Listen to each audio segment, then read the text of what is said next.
Okay, sorry y'all. I had to come back. All right, what is poppin' YouTube? Welcome back to my channel. It's your girl DOPEaxxPANA, and today I'm gonna be talking to you guys about my cosmetology school journey at Paul Mitchell, and I'm super excited because I've been telling y'all that I'm gonna talk about this for a minute, and I just haven't for like a couple different reasons, and I'll get into that too. But yeah, I'm gonna share my journey with you guys. I'll give you guys a couple minutes to kind of like trickle in. Hey y'all. And then yeah, I was talking about my journey. If you guys have any questions, you guys can go ahead and like drop questions and I'll try to read them as I go. Otherwise, I'm gonna just read the questions from my community tab and kind of just like tell y'all what it really is. So yeah, if you are someone who is thinking about going to cosmetology school, I can tell you about my experience. But before I tell you guys this, I just want to say that like, number one, like this is my journey and my experience with one Paul Mitchell school. Okay, so what I'm about to tell you does not apply to like necessarily all the schools, and I also can't tell you about other schools because I've never been there. So I can really only tell you guys like about my journey and what I experienced through cosmetology school, and the same goes for state board. So if you guys have any questions about state board, I can help you guys with that too. Okay, but so somebody had asked me when I decided that I wanted to go to cosmetology school, because when I was younger, I literally did not want to do hair. I wanted to be an engineer. I went to school for engineering for 3 years, and I got hired at Chevron in the like research department, which I was like, okay, this is perfect because this will kind of be like a stepping stone to get where I want to be. And then I ended up getting laid off. That's like a whole long story, but basically I ended up getting laid off from that job. And at the time I was already doing YouTube. I think I had like 10,000 subscribers. I was making like $1,000 a month. But I was kind of just like, like, should I actually try to focus on YouTube and make this a thing? Like, my biggest thing was like, I can't support myself off of YouTube right now. Because like I said, I was only making $1,000 a month, but I was getting money from like working at Chevron, you know? So at the time I was on unemployment, and I was like, man, I don't want to go back to working for someone. Like, I was kind of going through that phase where I wanted to be my own boss and make my own schedule. And I knew that I had the potential. It's just really scary to take that leap. So I decided that I was just going to go full force into YouTube. And literally, that was in January of 2018. And I think like by the end of that year, I was at 150,000 subscribers, which was like literally a blessing, because then at that point I was making like 3,000 to 4,000 a month consistently. And I was like, okay, I can live off of this. And like, I knew that there was room to expand. And so when I got to that level, I was like, okay, you know, I'm the type of person, if I'm going to pursue something, I want to be the best at it. And I also didn't want to put myself in a position where an opportunity could come for me, but I wasn't licensed, right? So I got laid off in January, and by September, I was in cosmetology school. I was like, you know what? I'm going to just go full force into this. And so, yeah, that's how I ended up in cosmetology school, okay? So if you are looking to go to school, it is definitely something that I think you can do part-time, because they had part-time students at our school. I ended up going full-time because all I was doing was hair at the time. So I went from 9 to 4:30 Tuesday through Saturday. So it was literally like a full-time job, okay? But they definitely had it where you could only go 3 days a week, or like, I can't remember what the other programs were because I didn't do it, but it's definitely, they had like night school. So if you're like, I don't have time, like they make time for everybody to make it possible for you to do. So yeah. Okay, how I chose Paul Mitchell was actually funny, because when I like was in college, my hairstylist at that time was from Paul Mitchell. She's a bomb colorist now, has her own salon. So I feel like from like as I was older, I kind of knew Paul Mitchell in the back of my head, and I'm like, okay, yeah, she bomb because she's slaying my hair, so like it must be a good school. So originally, that was like in the back of my head, but I had looked at Senza Aveda first. I don't know if you guys have heard of them before. They're more like earthy and stuff. So I went to visit that school first. It was in San Francisco, and that was like the first school I visited. So I was dumbass excited. I was like, oh my God, this is the school for me. Like the campus was really nice. And so boom, I signed up that day. And then as I went home, I'm like, okay, hold up, sis, because it was $26,000 and it was in the city, which is like not convenient. The city is kind of like, well, y'all know San Francisco, like no parking, none of that. So I was like, damn, it's not really convenient.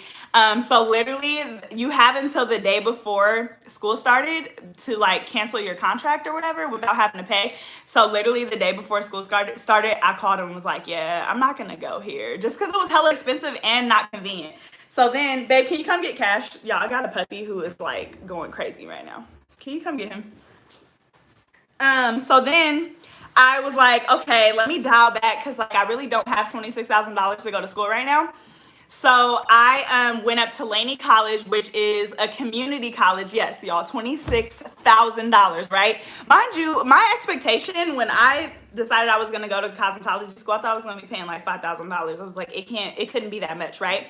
So I went to Laney, which is a community college. It was just ghetto as hell. And I like at that point, like I was kind of like bougie because I already low-key had a following. I'm not gonna lie. And I'm like, you know, if I'm gonna not invite people in my space, but if I'm gonna like put myself in a space, like I need to feel comfortable and not like when I peeked in, like all the females was mugging me, taking a weave out. And I'm the type of person like I'm ready to hype a black girl up because like you're my sis, you know? Like I'm trying to see you win. So the fact that I was being mugged, I'm just like, yeah, this is not gonna be a fit for me. And then on top of that, the staff was just like, I was like, well, can I get like an information packet or like what? And they were like, oh, we don't have any printed out. I'm like, okay, well, like, where can I find information? So they sent me to one building. I went to that building. They were like, well, why would they send you here? And I'm like, I'm asking you. Like, I'm supposed to be asking you the questions, right? So they sent me to another building.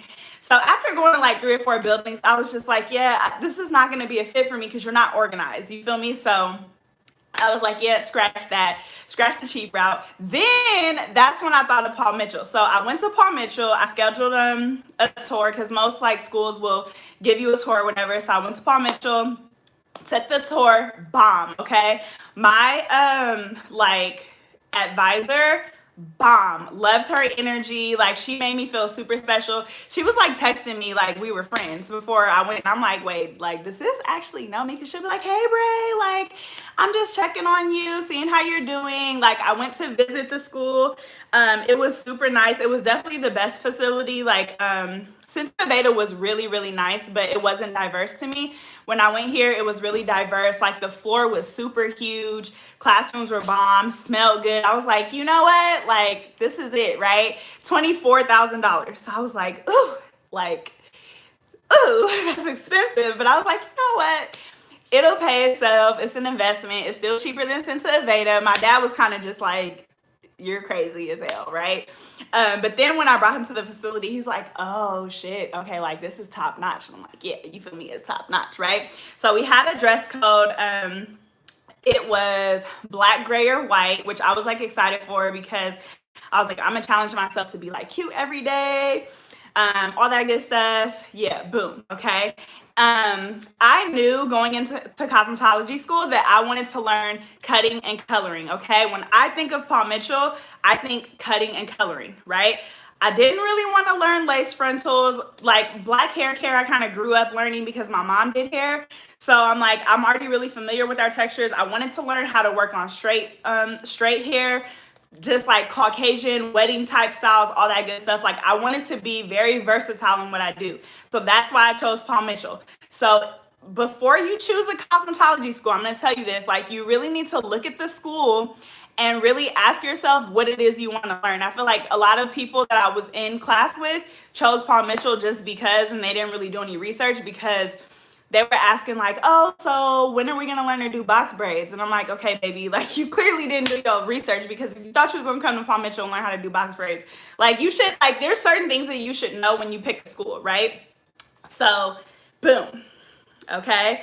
My first week of school, I was literally so excited. They do like, I don't know if they do this at all schools, but it goes like core, protege, adaptive, creative, and then you do your final phase. So there's like 4 different stages of like your schooling, and then final phase is when they train you for state board, right? Let me wipe my camera off. So that's a good question. So I came in, somebody said, what were all the skills I came in knowing? I came in extremely knowledgeable.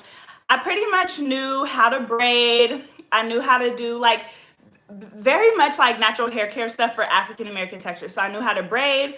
I knew how to do like a basic trim. I didn't really know cutting theory, like I could do a trim. Okay, that's it. I can't really do layers and all of that.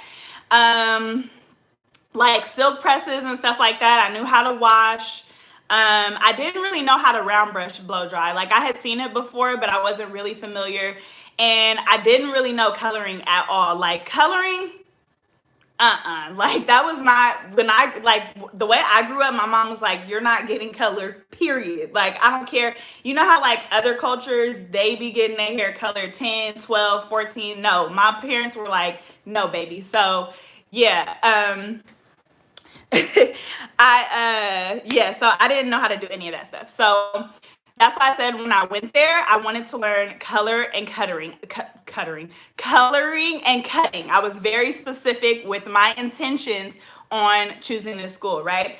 So, and core is like when you do all your book work, so you're not really doing hands-on stuff. It can get kind of boring because like you're just like learning they call it theory, like the theory of everything. So like they'll teach you about color and like, what else did we do in core? In core, we did like finger waves. First of all, the stuff that you learn is hella old school. Like finger waves, yes, I do know that like a lot of people get it, but I just feel like it's hella old school. They teach you roller sets, which is hella old school. Like I've never had anybody ask me since I've been doing hair for a roller set.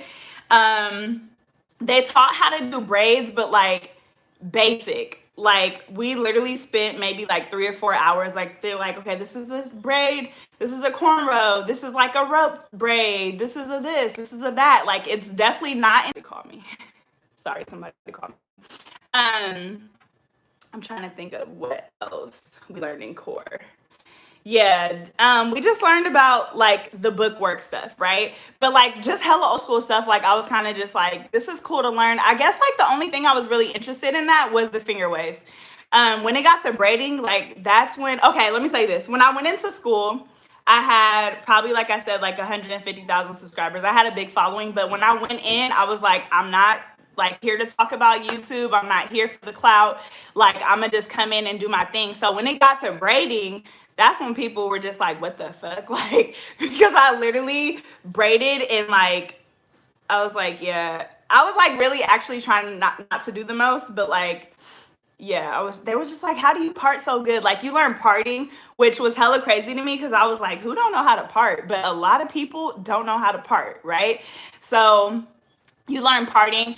Literally, when I tell you, it is literally the bare basics. Like they teach you a foundation of how to do stuff. Like you're not gonna learn, for example, if you're learning parting, it's literally, you're not about to learn a zigzag part. Like, no, think of like the most basic stuff that you can learn, okay? And that's what you're gonna learn. The way that I like told myself is like, they teach you like, is that the right? They teach you like the technique behind things, but like, yeah, that's it, right? All right, so my core teacher, boom. The first thing that I noticed with my core teacher, everybody was like, you're so excited that you got this core teacher. She's so cool. And I'm like, oh, cool. Like, that's awesome, right? So the first thing I noticed was that my teacher and all of the teachers at this school were extremely young, which me going into cosmetology school, I was older. So I was 28 when I first went into cosmetology school. Most people go in fresh out of high school. So if your teacher is like 26, that may not be bad for you. But I was older than literally almost every single teacher there, which didn't bother me because I'm mature and I understand that like this is a professional. So I'm here to learn from the professionals, right? So it didn't really bother me, but it was kind of just like, oh, okay, like, but most of them have got their license when they were 18. So I'm like, okay, it makes sense. Like you could very well be experienced, So I'm learning from you. So in core, we were on the floor a lot, okay, which is not what's supposed to happen. So I'm gonna start off by saying our kids were late, okay? So when you start cosmetology school, you get a kit. Our kit was like worth $3,000. It comes with like a blow dryer, a flat iron. Mind you, we went to Paul Mitchell, so these are all Paul Mitchell tools. Yeah, blow dryer, flat iron. You get babe, what all comes in your kit? You get a set of combs, some clips. You get your drapes like that you put around people's necks. You get 2 of those, a chemical and a cutting drape. You get clippers. Yes, you get shears, scissors. Like I said, all of this is Paul Mitchell, except for the clippers we got were Andes. They weren't Paul. Oh, actually, no, our clippers were Paul Mitchell, but the barbering students got Andes. Or maybe not. I could have just made that up. I'm trying to think of what else comes in there. Yeah, but you have to buy your own tint bowls and your own tint brushes, which I was kind of just like I didn't know that I was gonna have to pay anything extra. And then on top of that, they give you an iPad. So that's literally my iPad that I have now. Okay, so they give you an iPad, and yeah, it comes with the pen. Okay, so yeah, that's what comes in your kit. So our kids were late, okay? Apparently, they had got lost on a truck, blah, blah, blah, blah. Whatever happened, they were probably over a month late, right? So we went through core. You don't really need it so much for core. Like, they can kind of give you other supplies that they have there. Hey, Brittany, I'm talking about Paul Mitchell, your favorite school. So, yeah, Brittany can chime in because Brittany was literally in my core class. So if y'all see Brittany and Giselle in the comments, Brittany, let me know if I missed anything, okay? So yeah, our kids were late. So we had got through core. When you go to Protege, it's more hands-on. You're supposed to start actually working with like real color, real like basically everything. You're supposed to be doing hands-on stuff to prepare you for when you get down on the floor, right? So most of core and most of Protege, we would go down on the floor and like do what they call shadowing, where you pick someone who's already on the floor and you kind of watch them do hair, and you can ask them questions, and they let us like wash their hair, but technically you're not supposed to really be like doing anything because you haven't completed Protege, right? So we were on the floor so much because we didn't have our kit. So we didn't have blow dryers. We didn't have flat irons. We didn't have like half the stuff that we actually needed to be learning what we were supposed to be learning at that level. And then on top of that, they were like super understaffed. So I feel like they needed our core teacher to be on the floor to help those students on the floor. But instead of just saying that, they were just like, oh, like we're gonna shadow for today. Like it's gonna be really fun. Like I don't want to shadow every day. Like first of all, I don't want to learn from like students. I want to learn from you because you're the professional, right? And then on top of that, like we just didn't have our kit. So I feel like at first we were excited to go down to the floor because it's like, ooh, like you feel like you're really in on the action. But after like the fucking 5th week that we're on the floor, it's like, okay, like, are we actually going to learn anything, right? So we got to the week of lightning, which is where you learn how to like balayage, how to do highlights and stuff. And we were all so excited because we're like, okay, this is like the fun stuff, right? This is really fun. We're about to go on the floor. Like, we're about to learn this. Our balayage week, our teacher had a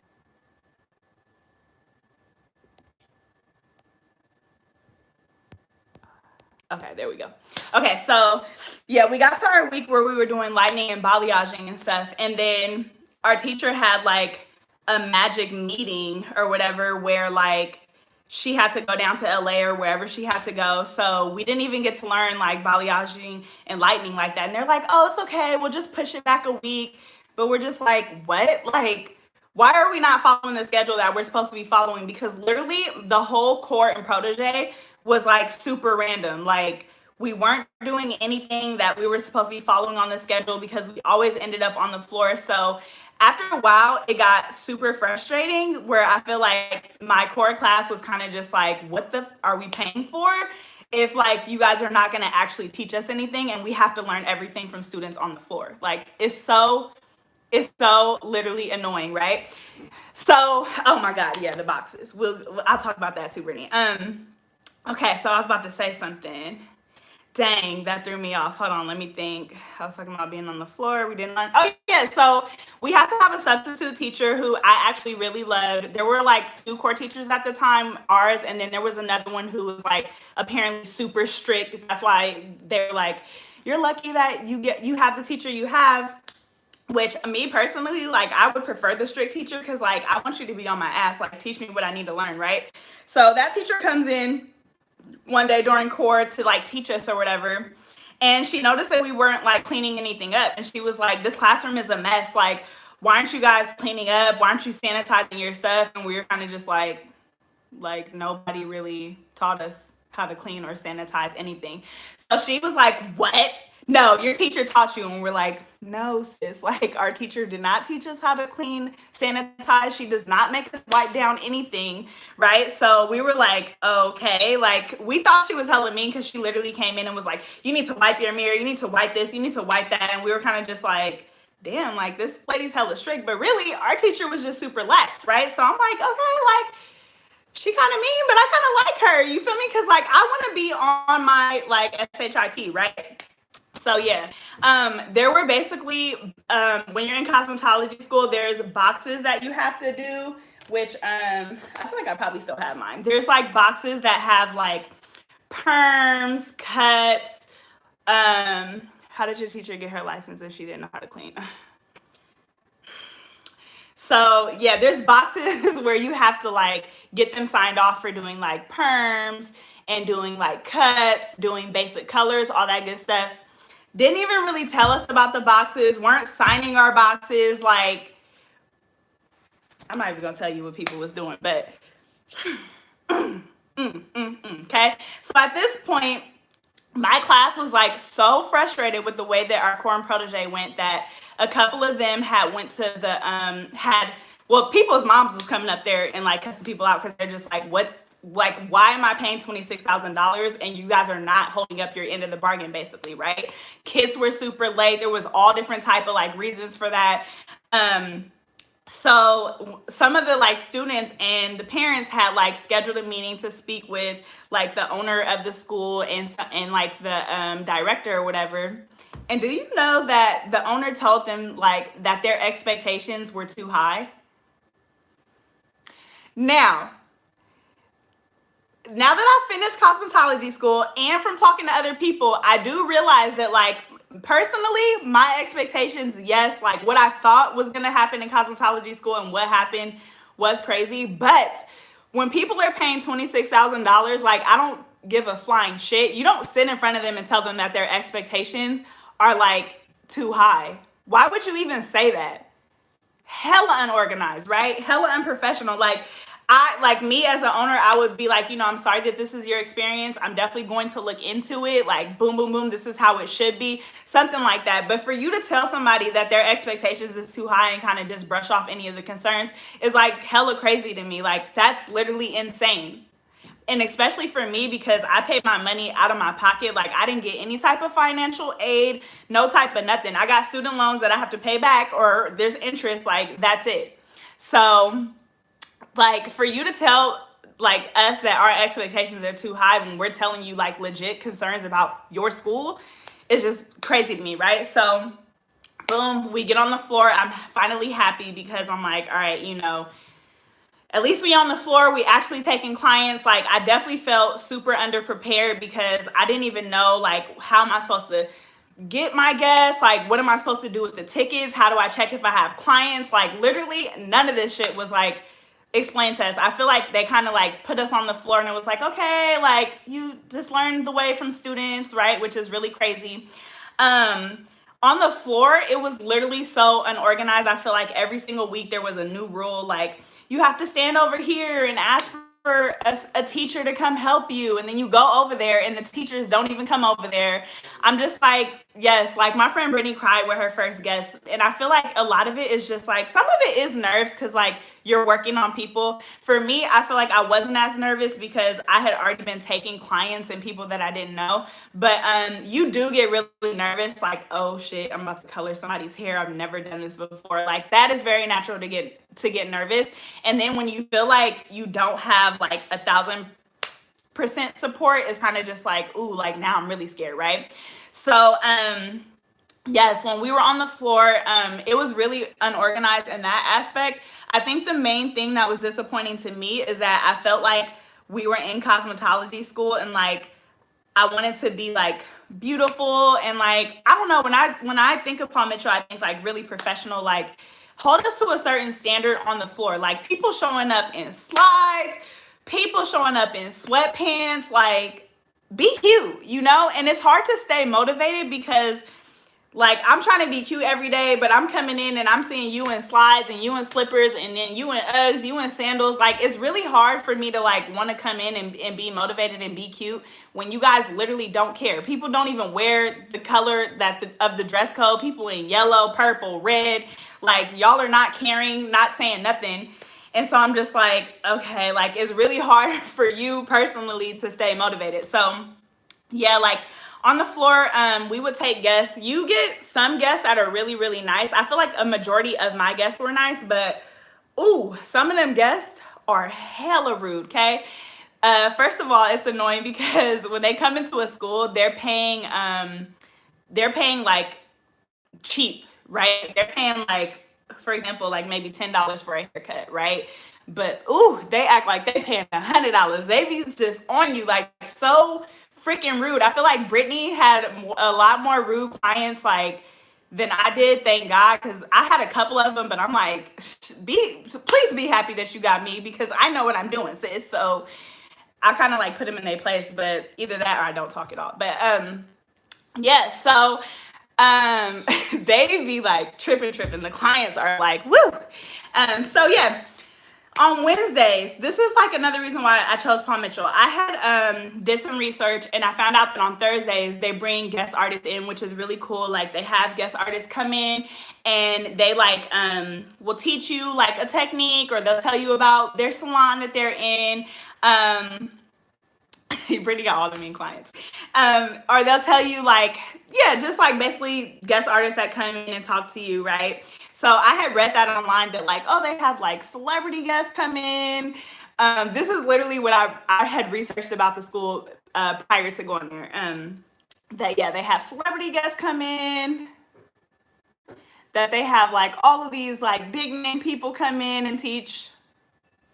Okay, so Wednesdays is when we do like our big powwow. The whole school is together. They go over like any school announcements, school closures, all that good stuff. And then on top of that, you will have like right after you'll have your guest artist. Okay. Half the time there was not even, oh my God, yes, her.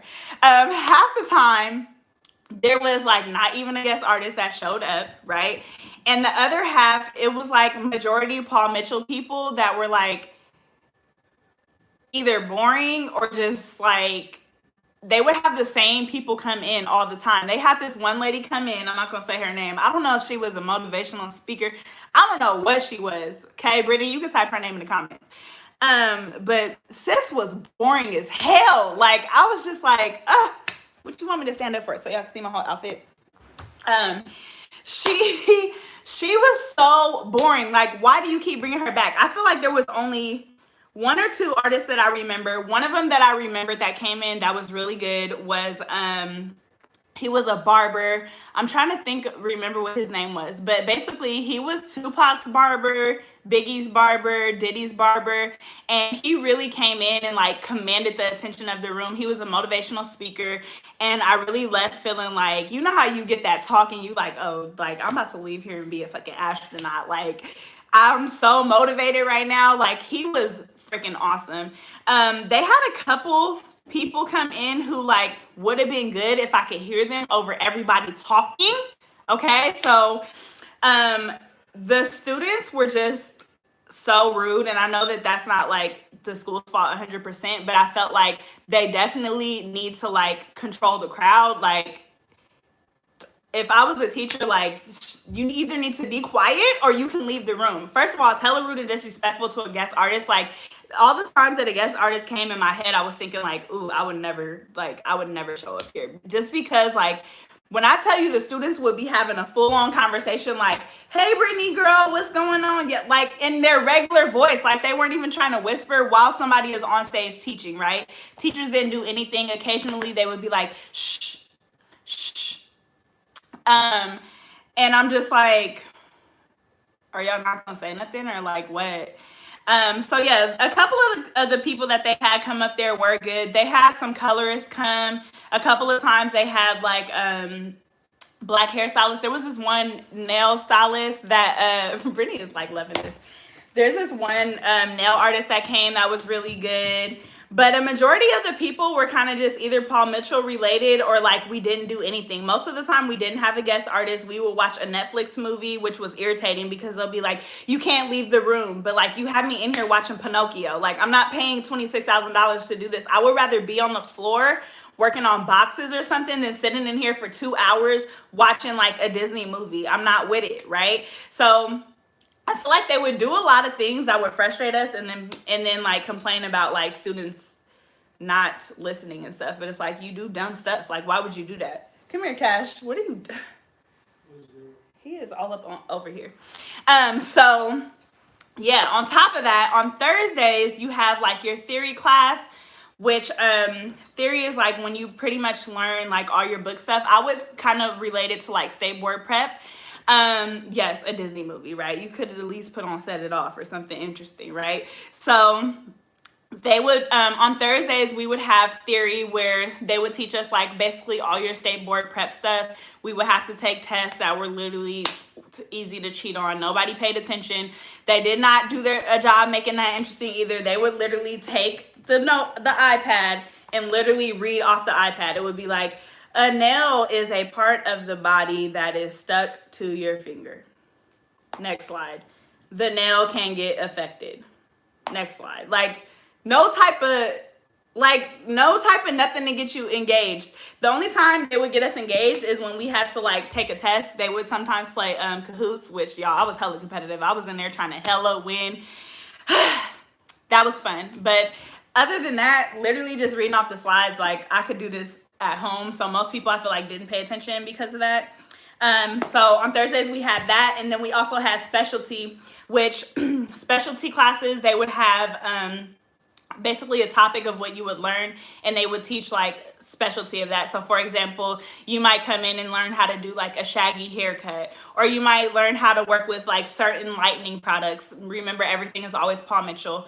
Or what else did we do for specialty? They had like a specialty braiding class. I'm so competitive. It's so bad. And specialty was fun because like, they would have like a specialty makeup class because we also got a makeup kit. I forgot to tell you guys that. The makeup classes were always really fun because I feel like they had a really awesome makeup teacher, and she would make it so fun. Like she would have us pick like a picture out of a magazine and we would have to recreate a look, or like she would give us a year and we'd have to create a look based on that year.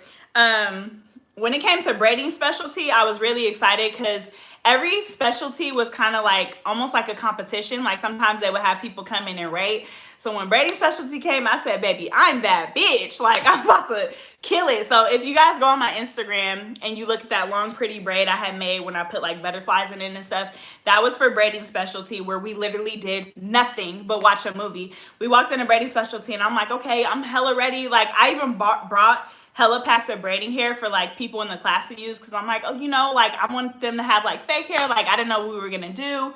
We literally did nothing. We watched a movie. I said, are y'all gonna teach us like anything? Are we gonna do anything? And they're like, oh no, like we just want you to create a look with braids.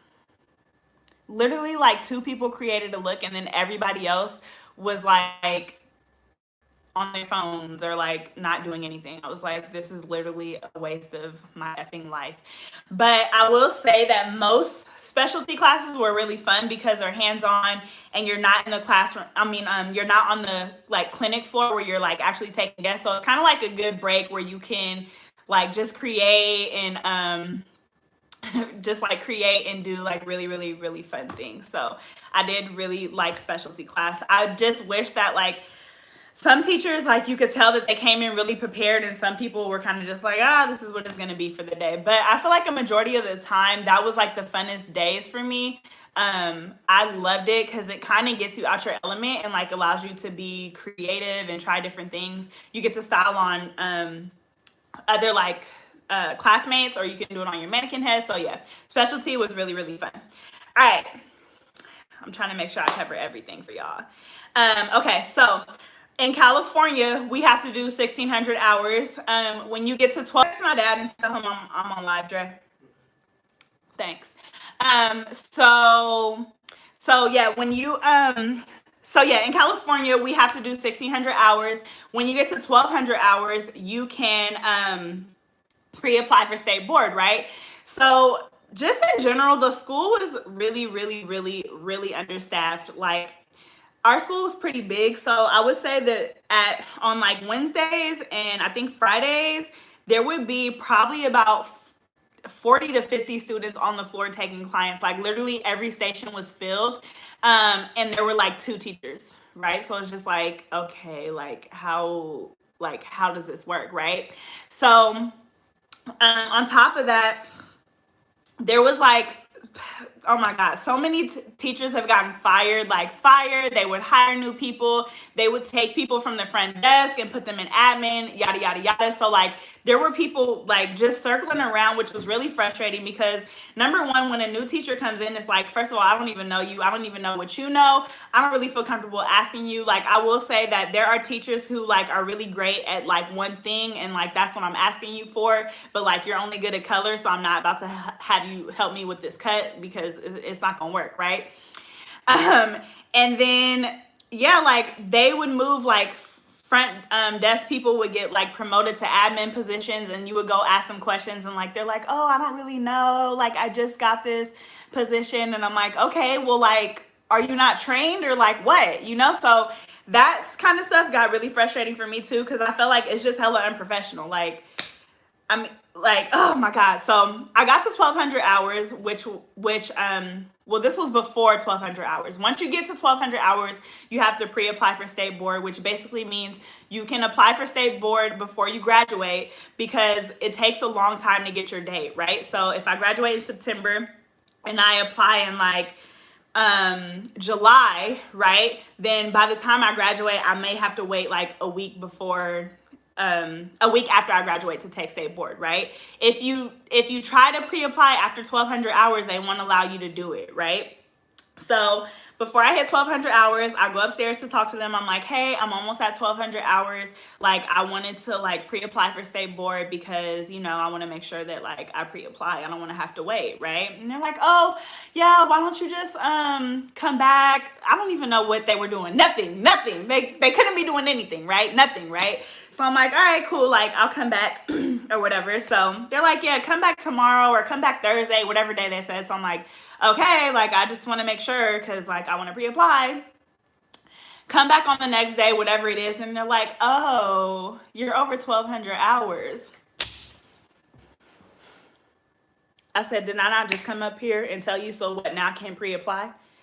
No, there's nothing we can do. Let me, did you have your last meeting? Let me, like, what?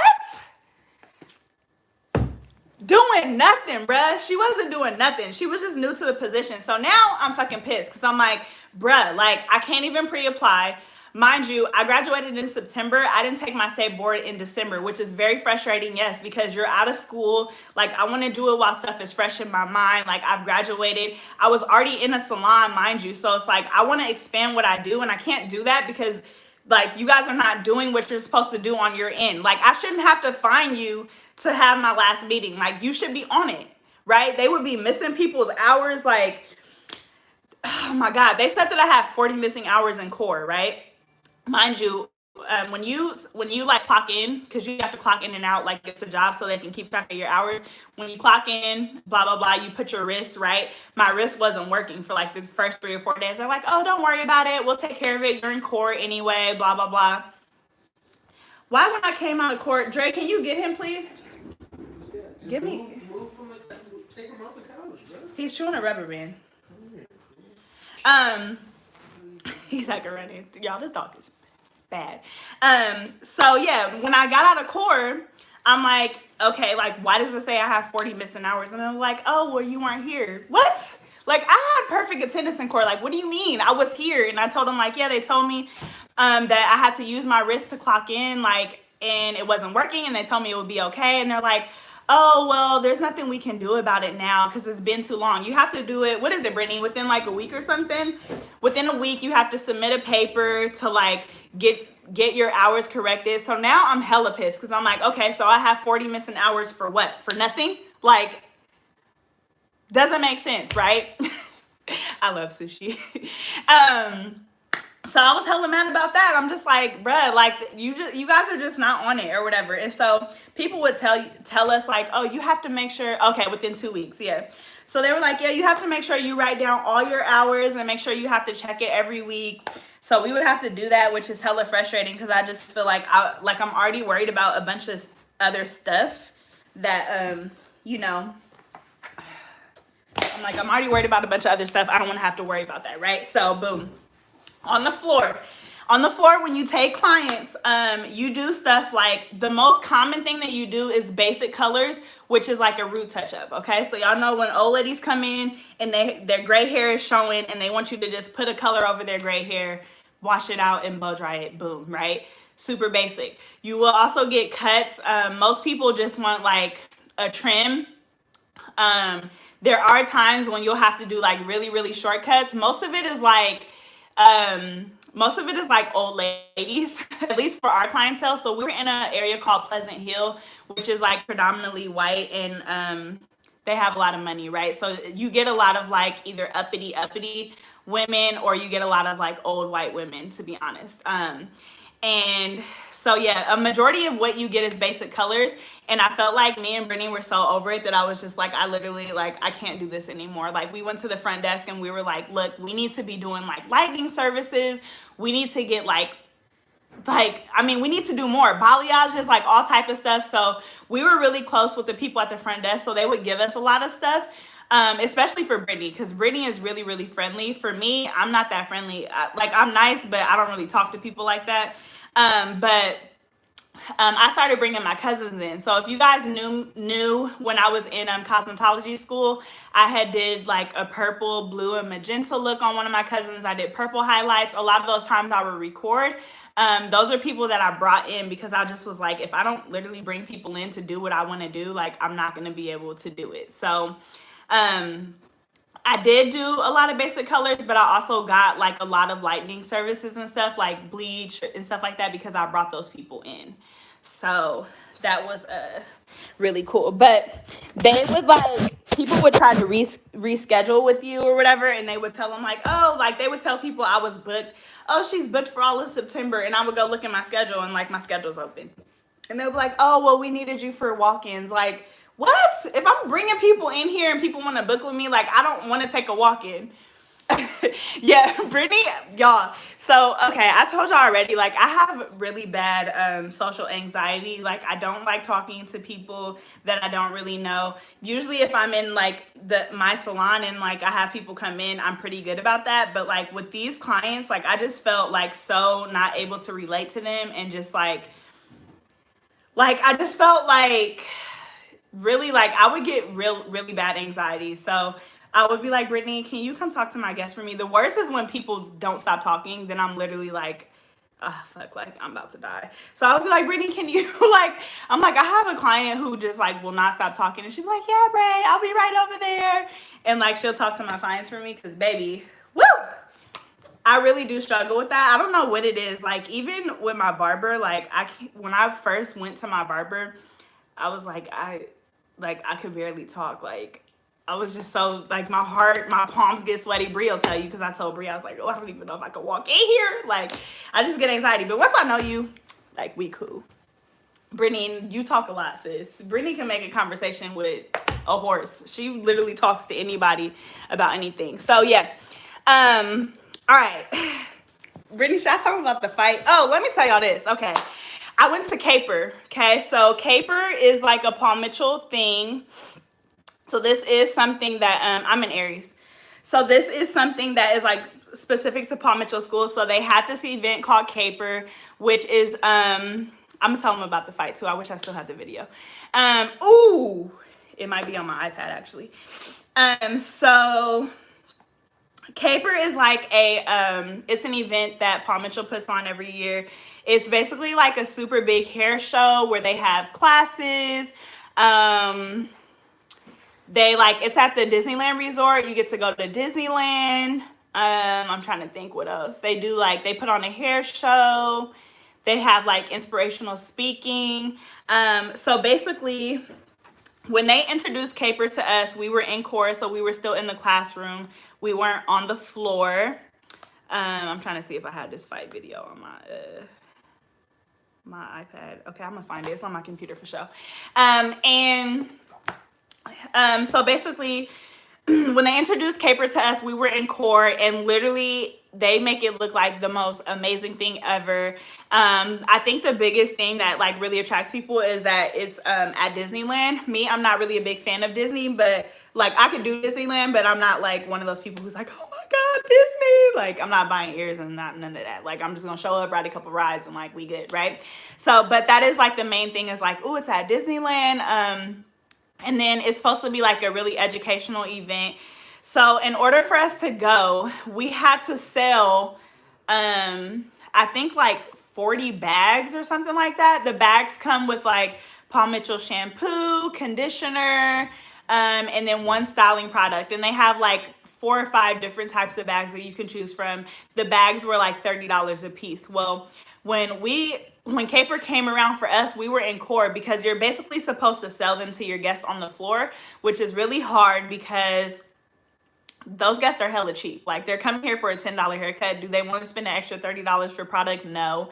And then I felt like for me personally, it was really hard to push the products to my family because I think number one, when a lot of people hear Paul Mitchell, they think of like white, okay? Like this is not for my hair, which is not true because I use a lot of Paul Mitchell products still. But also I just didn't really have a lot of knowledge on the products because I was in core. So I was like, man, it's really hard for me to like sell these products to people because I'm like, all right, well, what is this? Like I'm still trying to learn about what it is, right? So you either have to sell, I think it was 40 bags. Brittany, tell me if I'm wrong. I think it was 40 bags that we had to sell. Or you could just flat out buy your ticket. The ticket was, I think, $1,500, right? So you could also have people sell for you. So if Brittany was on the floor, she could like sell bags to her customers for me if she didn't want to go. But basically you had to sell 40 bags or you had to pay $1,500 to just flat out buy your ticket. So I was like, baby, I'm not selling shit. So I was going to just buy the ticket flat out, but I was like, you know what? Like I'm in a salon. Oh, 60 bags. Okay, 60 bags. I knew it was something crazy. 60 bags, right? So I was like, I could either like pay $1,500 for my ticket or I could just buy all my bags. So y'all, my dumb ass, first of all, I was big balling from YouTube, so I felt like I was doing something, but I spent like $2,500 and I bought like all the bags, right? So I literally took home 60 bags of Paul Mitchell products. Are you sure it was 60, Brittany? I thought it was 40. But I literally had cabinets full of Paul Mitchell products, like hell of Paul Mitchell products. But in my mind, like at the time, first of all, that was dumb as hell. I wouldn't recommend anybody doing that. But in my mind at the time, I was like, well, I could either pay $1,500 and get like nothing for it, or I could pay like, I think it was like $2,200 and like at least I'm getting product with it. That was like my thought process, which was like, now that I look back, it was dumb as hell. Like I should have just, me personally, I hate like selling things. So when they said sell, I was already like, yeah, no, like nah, that's not me, right? I'm not like a salesperson like that. So yeah, I had paid to go to Caper. So when you pay to go to Caper, there's like, you can basically choose which classes you take. You can do like cutting and color. You can do makeup. I think those were, or barbering, right? So I chose to do color and cutting classes, which you get to learn from like, they call them Paul Mitchell platform artists, which they're just really high up in the Paul Mitchell chain. Some of them have worked on like celebrities and stuff like that before, but I think they just have done a lot with the brand to like work their way up there. So you get to learn from them. They're usually really, really great artists. So yeah, I was like, you know, if I'm gonna do Paul Mitchell, I'm gonna do the whole Paul Mitchell experience. So I had bought my bags to go to Caper. That was a really fun experience. So I think for our school, there was probably about like 15, 12 of us. It wasn't a lot of us that went. So yeah, we went to the Disneyland Resort. The classes, like, okay, I'll say this. I feel like going to Caper, you definitely get, like, everybody gets a different experience out of it. For me, I wouldn't call it like an educational experience. For me, I've left feeling really motivated. And the reason why I say that it wasn't like educational for me is because one, I took the coloring class, which moves really quick. So you have an hour, but you have to think in our class, I swear to God, is probably at least 200 to 300 students in the class, right? So you're all spread out. Like, think of yourself in this auditorium. You're all spread out at different tables and stuff. And like, I went to the front in every class because I'm like, man, I'm trying to be noticed, right? So the coloring class, it just moved really fast paced. Like, you're doing a full head of like foils in 45.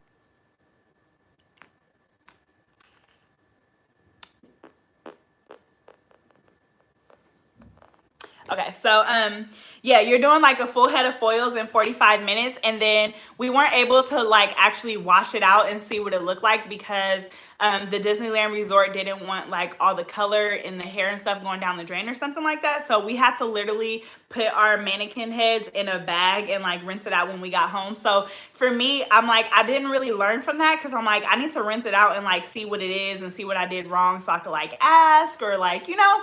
And then on top of that, the color application that they taught us, they were basically teaching us with these new Paul Mitchell products that were going to be released called PM Shines, which is basically like a toner color. So I'm like, it felt more of like they're trying to like introduce us to like these new products more than like actually teach us a technique. That's kind of what I felt like. For the cutting class, it was actually really nice because they taught us how to cut on curly hair. And I'm going to tell you this right now. If you are someone who wants to learn about African American textures, African American hair care, this is not the school for you, okay? You're not going to learn how to do a trim on a black girl, okay? They try to teach you how to work with curly hair, okay? There's a difference between curly and coarse hair, and like some of the stuff that they were even showing us, I was just like, this is not correct. Like, this is not the way it is, right? They didn't teach us how to properly use a flat iron, so I saw a lot of like black girls doing silk presses on each other, and I'm like, baby, heat damage right there. They didn't really teach you how to like what's it called? How to chase with the comb. They don't teach you the importance of heat protectant. They didn't teach us like, I'm trying to think of all things, like nothing. Some of them didn't even know what a comb attachment was. I had a blow dryer that had like a pick attachment on it. You know how we got that? Didn't even know what it was. They were like, oh, that's really cool, you know? So yeah, when you get a client, like literally when a black client walks in the building, if she's in your chair, like I feel like the teachers run. They're just like, oh my God, like, Bray, what should we do? This literally sent me over the edge. Two little black girls came in and their hair was like 4C, like hella shrunk in, right? You know, like compacted. And they wanted to get scalp treatments, which is basically when you like part the hair off, you put product on the scalp and you kind of like basically comb the dandruff or like residue off the scalp or whatever. And then you kind of just massage it in. And one of the teachers told the student that the girls couldn't get the service until their hair was combed out. So they had these like little combs. I'm not talking about no wide tooth comb, no type of moisture, nothing. They had these little cutting combs, and they were like combing through their hair like this. And so one of the other students, I didn't see this, one of the other students had told me, because I seen the little girls walk in, and she was like, Bray, did you know that I had to go over there and tell them, like, what are you doing? Like, what are you doing? And the little girls were probably like 10 or 11, and they clearly didn't know. And I'm just like, what? Like, what are you doing? Students will literally, when they got a black client, they would literally cry. One student literally broke down in tears. I had to leave my client and go work on that client because she was in tears. Like, they literally didn't know what to do. Teachers would be like, oh, Bray, like, what do we do? And I don't 100% fault them. It's like, they need to be educated on that because, like, first of all, when I would see black girls walking in Paul Mitchell, I was already like, sis, what are you doing here? Like, I used to ask them, like, why? And I'm like, oh, I didn't know. Like, I thought this was like a prestigious school. Like, what are you doing here? What? Why would you be here, right? So most of the time, if I would see him, like I would try to help or like give a little tip. Brittany was really awesome because I felt like she wanted to learn. There were some students that really wanted to learn black hair care. Brittany was definitely one of them. Like I let her practice on me. And then when she had clients, she would feel a lot more comfortable. And the black clients would be rude because like when you see, like if you're black, honestly, and you see a Mexican girl pull up to pick you up, you kind of just like, do you know how to do my hair? And I'm like, no, Brittany knows what she's doing, sis. Like she used to slay my hair, right? So there were students like her that wanted to learn. Other students, like I could tell they could give a flying FUCK. They're like, this is not going to be my clientele when I leave here, which is hella dumb to me because I personally, as a stylist, I never want to be in a position where I can't service anyone, which is why I went to Palm Mitchell because I knew personally what I needed to learn, right? So yeah. Dang, where was I getting at with this? Okay, back to Caper. So the cutting class was really nice because they taught us to cut on curly hair, and I felt like it was definitely a technique that I could like transition and use on my black clients because the cut was kind of similar to what you would see on like a diva cut, even though they don't know that, but I know that, you feel me? It was similar to what you would see on a diva cut, but the downside is like I felt like I was like receiving so much information that weekend that after I left that class and like just did all the other activities, I kind of forgot the cut. So I was just kind of bummed about that, but I wouldn't really say that it was like a super educational experience because the classes are literally so big. You have the platform artists on the stage who you're learning from, and then they have like a bunch of teachers from other schools who kind of go around and help you. But it's like I want to learn from like the platform artists. Like I would love to have like sit down with you or whatever, which is hella unrealistic, but I would love to like learn everything from them. And they were like accessible, like you can talk to them and stuff, but like think about 200-300 people with your same mindset trying to do the same exact thing. They also said like, oh, it's a great way to network and this and that, but once again, like there's thousands of other students there trying to do the same thing that you're doing. So my whole thing was like, how can I stand out? I'm about to be like, I'm looking snatched every day. Like I was sitting in the front of every class. Like I'm making myself very apparent, very present in everything that I'm doing. And I'm telling y'all this for a reason. Like, you know, I'm making sure that like I want to be seen. Like I'm asking questions. Like I'm just, you know, doing what I got to do or whatever. So the best part for me was they did like a fashion show. They were like styling on stage. That was really cool to see. It's very similar to what you would see on like TV fashion shows where they're like cutting crazy hair and spinning people around, and then they had dancers. That was really cool to see. Also, the last day of Caper, they had a lot of motivational speakers come in, and I am someone who personally loves motivational speaking, so that really spoke to me. Like I felt like leaving Caper, I really felt like, wow, like I'm where I need to be in my career, and I'm ready to like excel in my career. I would look at a lot of the platform artists, and like of course they are like extremely talented, but I could see myself in their position because I felt like the thing that really set them apart from me is like I know all the techniques that they're doing, but their creativity is really what like makes them amazing. Like they take 7 different techniques and they can put that into one hairstyle. So I left feeling like, wow, like I know all of these techniques they're doing, because they would do something, I'm like, wow, okay, like that was easy. That's just a braid with a high ponytail. But like just teasing it and doing something will make like something really simple look amazing. So that's what I personally took out of Caper. It wasn't like I didn't leave feeling like, oh shit, like I'm super educated or I made the best connections, but I felt like I left and it was something super motivational. Would I do it again? No, but it was definitely great for the experience. There were students who went with me too that they loved it. So that was definitely something that I feel like if you're gonna go to Palm Mitchell, you should go and like make the most of for yourself. So yeah. All right, drama. Leaving Caper, okay, I apparently made some females mad, okay, because I ain't that bitch here yet, right? So going into cosmetology school, I was definitely like, I'm not talking to nobody, like I'm coming in, I'm not even gonna tell nobody about YouTube, like I'm gonna come in and do my thing, right? And I literally had probably one person who I really felt like, okay, this is my, like I could rock with her for life, and that was Brittany, who's in the comments. I don't know if she's still in the comments. But there will be drama Okay, whether you are a person who invites it or not, I'm going to tell you there will be drama because you are in a school of, we had probably about 200 people. I don't know if it was that many. Maybe like at one point, yes, maybe 150, 200 kids, all females or, flamboyantly gay dudes. And there's just gonna be drama, like people talking about this people, and then you come over here, they're talking about you. And I used to tell Brittany all the time, like, I really don't care what people think about me. Like, I'm that bitch, and there's nothing that you can tell me, period. And that's just like a confidence I have with myself. And I felt like I was also a lot older than a lot of the kids, so I'm just like, I'm not about to argue with no teeny boppers, and that's on period. Like, I'm not, okay, Brittany's still here. I'm like, I'm not gonna argue with you guys. So when we left actually before Caper, there was these two girls that were there who apparently didn't like me. They thought I was the devil, blah, blah, blah. And I'm like, how? Because I've never talked to you, okay? And sometimes, I'm not going to say that everybody is jealous, but yes, sometimes it is jealousy. Like, I come in, I'm very great at what I do. Most things I do learn quick because I'm a very hands-on person. If you show me something one time, I'm going to know how to do it because that's how I learn. Like, I learn and then I do. If I see something, I'm going to attack it, I'm going to do it, and I'm a very ambitious person, right? So I felt like there was something about my confidence, okay, and that translating on heads that I felt like made them feel uncomfortable.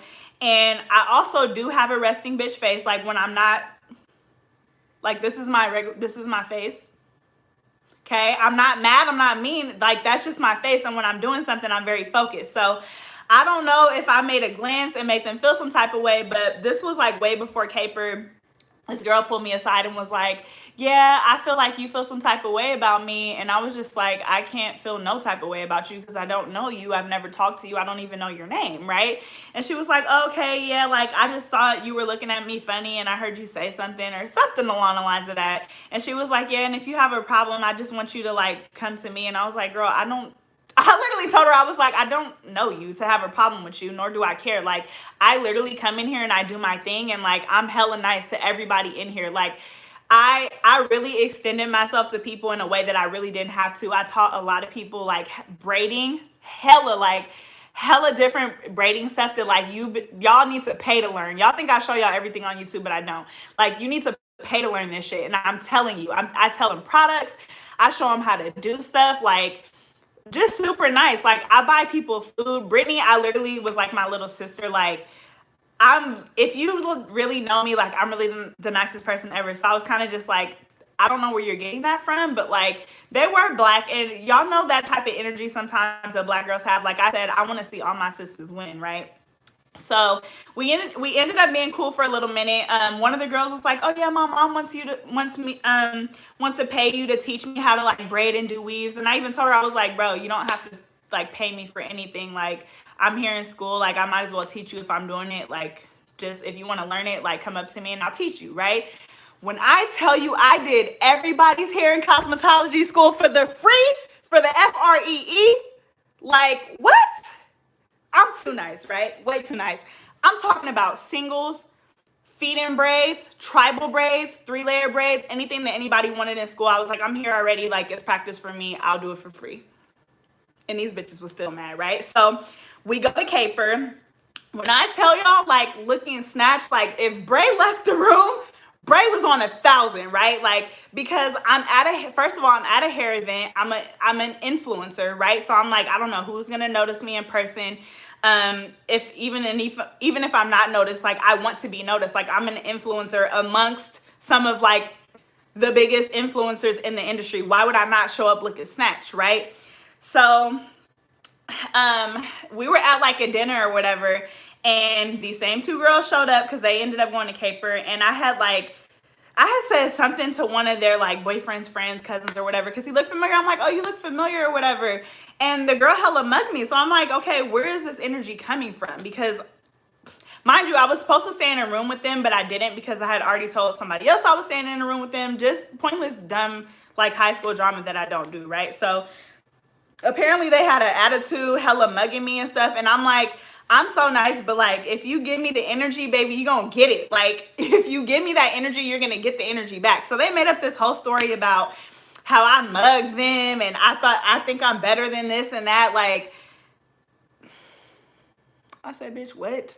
They would like bully, this other girl in school. And I used to tell Brittany all the time because Brittany's so nice. Like, she is literally like the last person that would ever fight or anything. And I would tell Brittany, like, Brittany, I'm nice, but like, I'm really not the one to be fucked with. And like, if I have to make an example, like if I have to go there, like I will go there. And I'm not scared of nobody. So you can sit there and mug me and I'll be like, and what about it? Because like, no, you're not gonna put no type of fear in me, right? So this one girl, one of the girls that didn't like me, like everybody was hella scared of her because like she's solid, you feel me? She's solid and she classy, bougie, ratchet, right? So there was this look.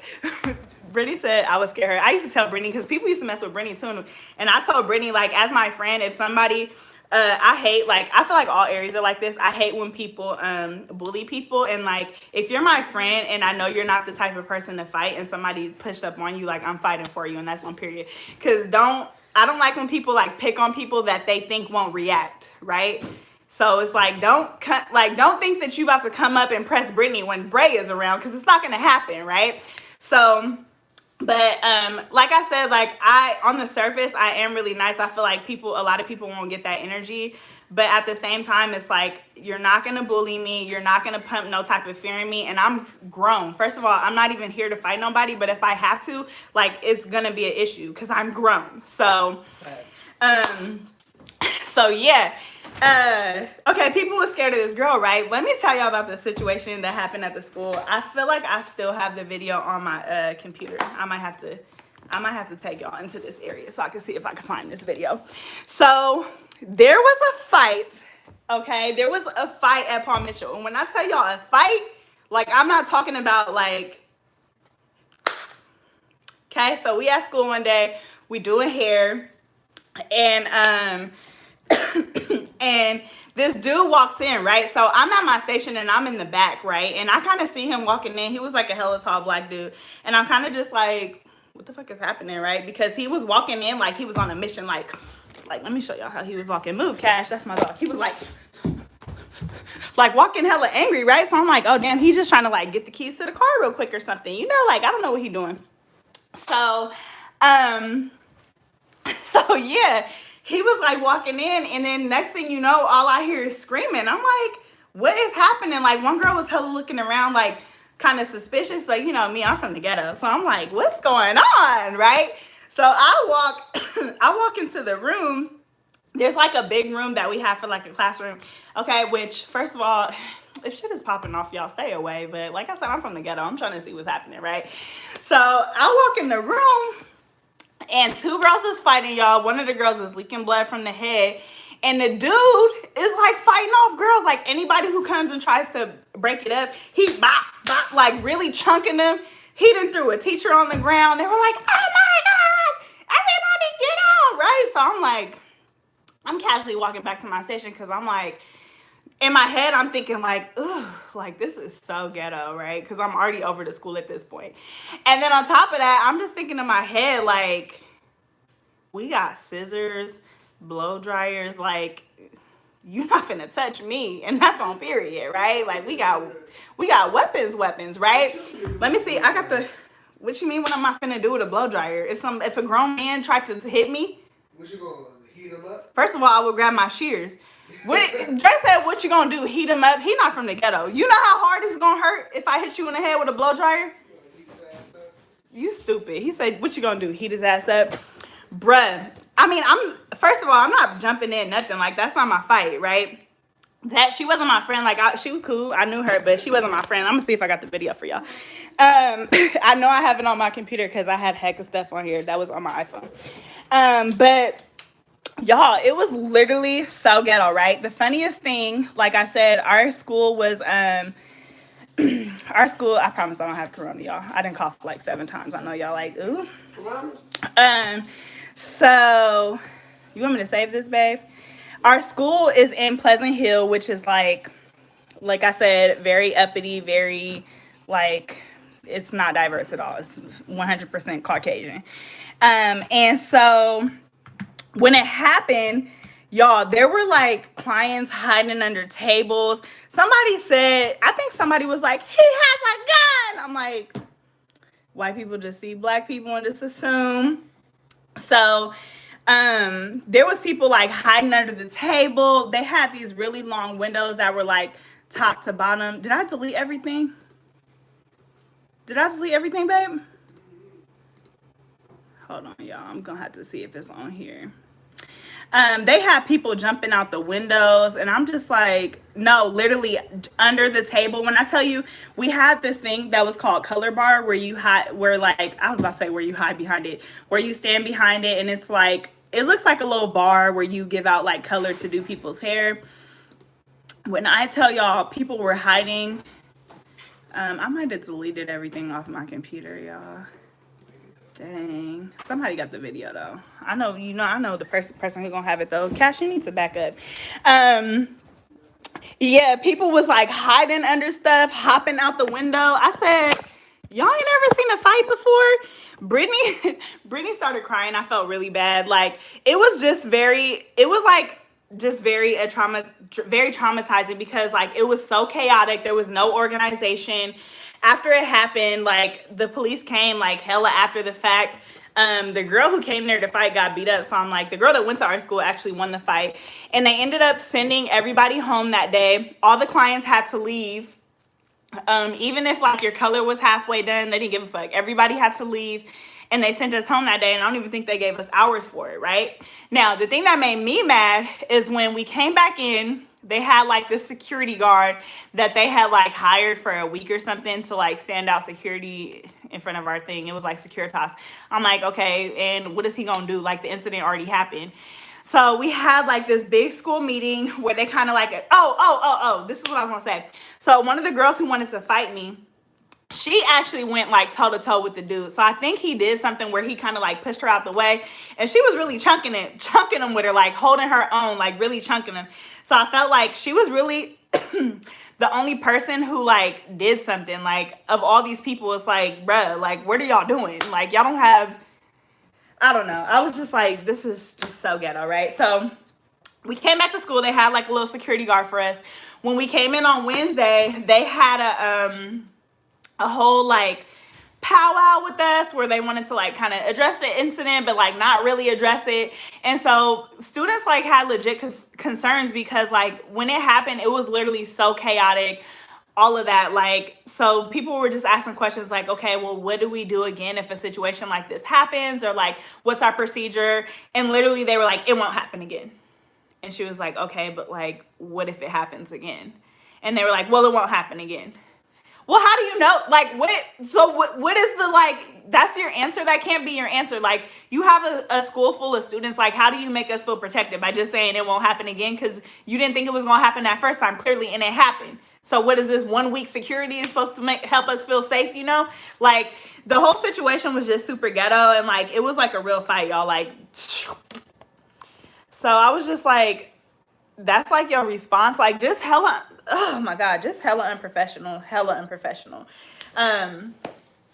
Yeah, let me make sure I touch everything. So when it got time to go to state board, we had to do final phase, which I will say that is the first time that I really felt like, okay, like this is like really organized. This is like, I feel really prepared. When I went into, when I went into state board for California, I did pass on my first try. I felt really extremely prepared, okay? And I say that because they literally walked us through the day and like did everything with us.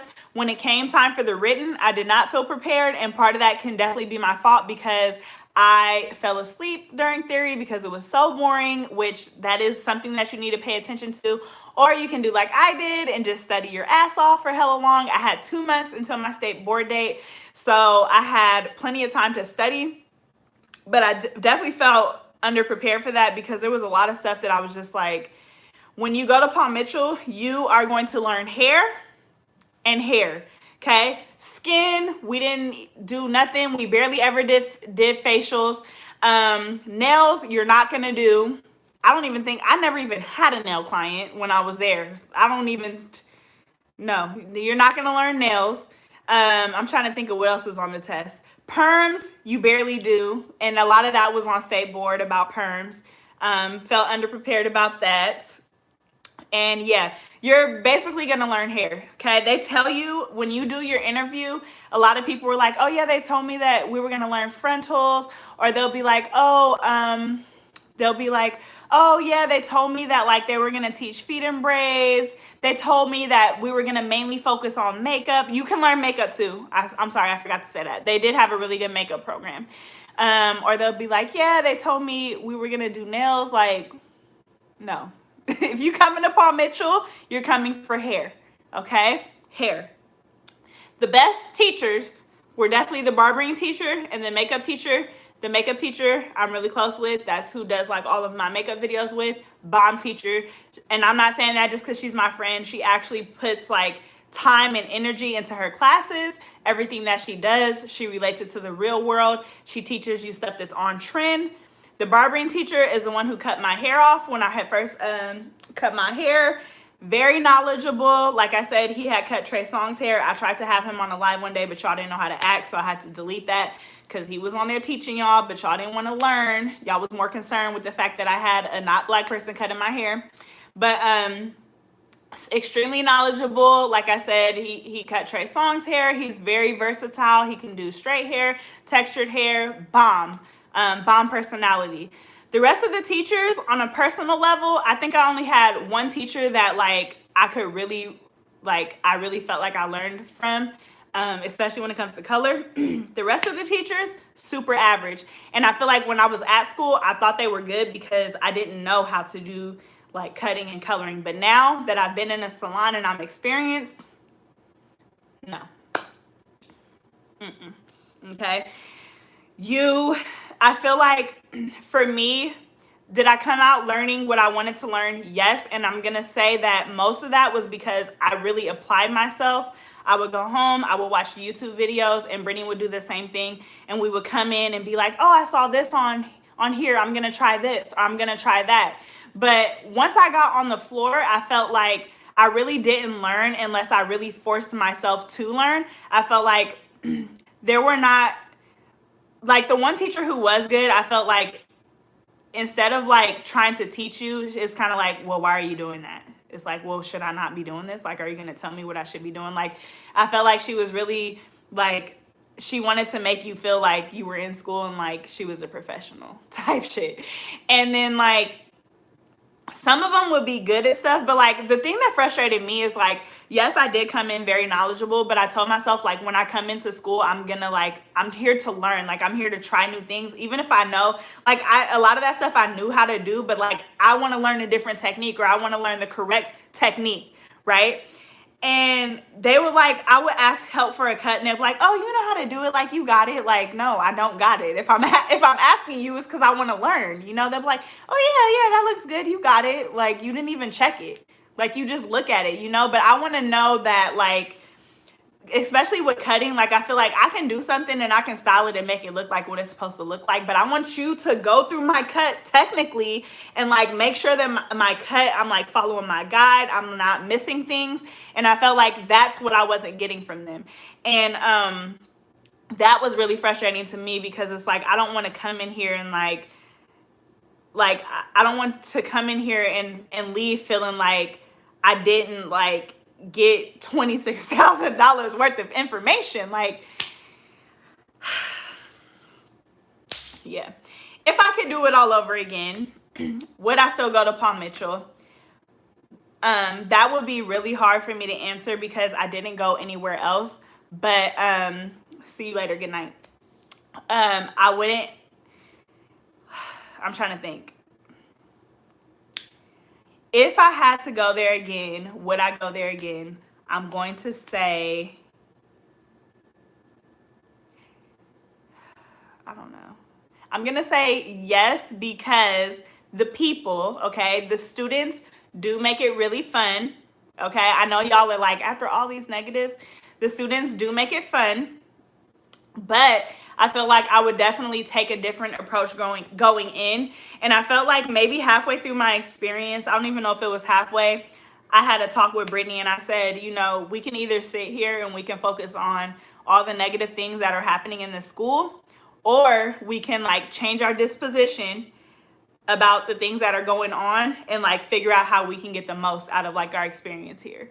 And she was like, you know what, Bray, you're right. So basically what I did was I worked color bar, okay, which a lot of people don't like to do. When you work color bar, you basically are handing out color to other clients. So they'll come and they'll be like, I'm doing a root touch up. I need this color and that color. Boom, you give the color to your clients.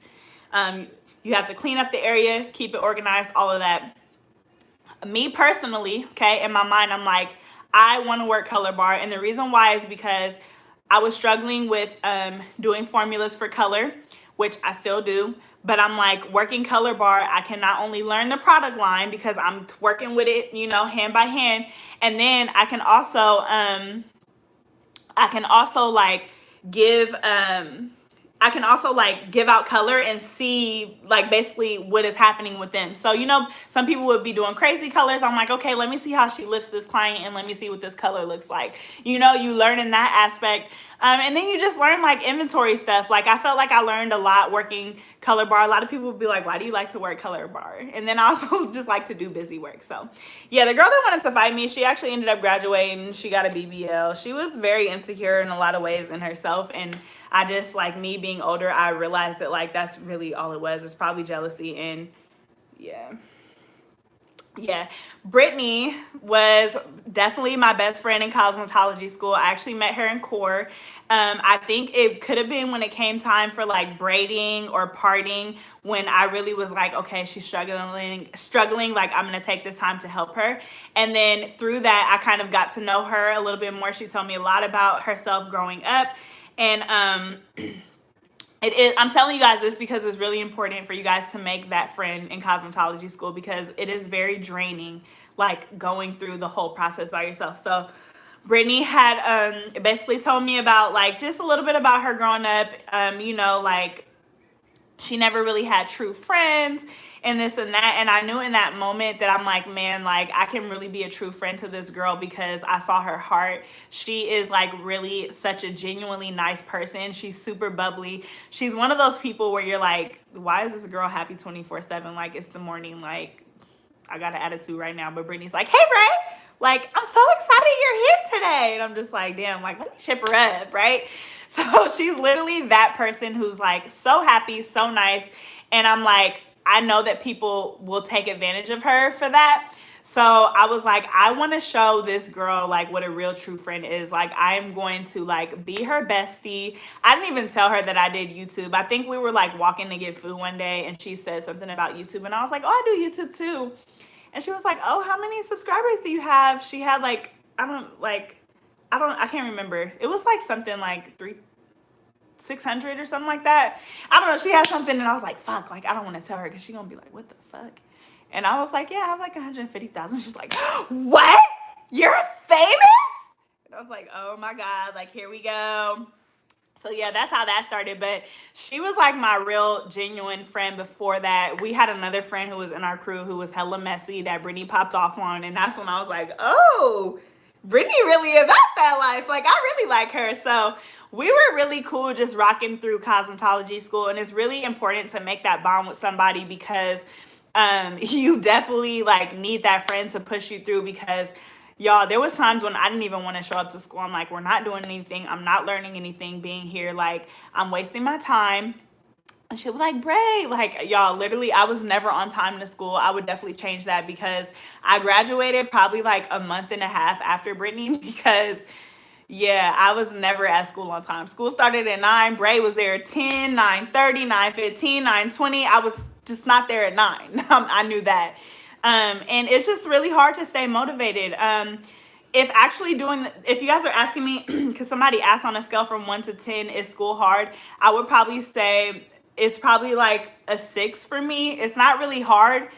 Just, you got to stay motivated.